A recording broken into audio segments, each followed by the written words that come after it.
Good afternoon friends, আজকে নিয়ে এসেছি চিকেনের একটা রেসিপি। চিকেনটা ভালো করে ধুয়ে ওর মধ্যে নুন, ভিনিগার আর দিয়েছিলাম 2টো ডিম মাখিয়ে ভালো করে রেখে দিয়েছিলাম আধ ঘন্টা। তারপরে আধ ঘন্টা পরে এর মধ্যে কর্নফ্লাওয়ার দিয়ে এটাকে ভালো করে মেখে নিয়েছিলাম। বেশি দিইনি কর্নফ্লাওয়ার, সামান্য।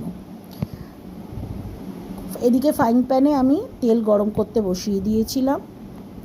তারপর এই চিকেনগুলোকে এক এক করে ফ্রাইং প্যানের মধ্যে ভাজবো।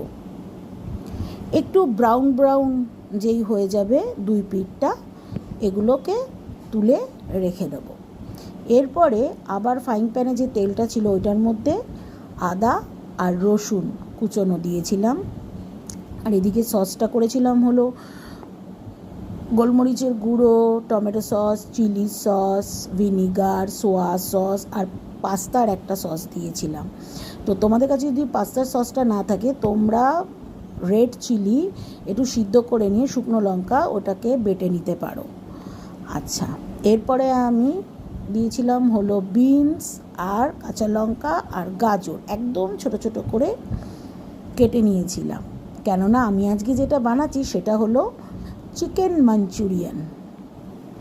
তো ওইটা যখন ভাজা ভাজা হয়ে গেল, এর মধ্যে দিয়ে দিলাম পেঁয়াজ গোল গোল করে কাটা আর ক্যাপসিকাম। এটা যখন ভাজা হয়ে যাবে তখন এর মধ্যে নুন স্বাদ মতো আর চিনি দিয়ে ভালো করে আবার একটু ভেজে নিয়েছিলাম।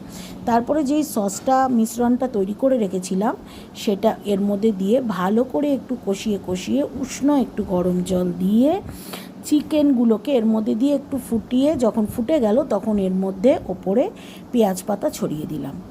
তো আমার আজকে মাঞ্চুরিয়ান চিকেন রেডি।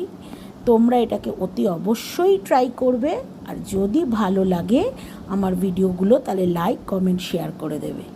আজকের মতো এইটুকুনি, টাটা।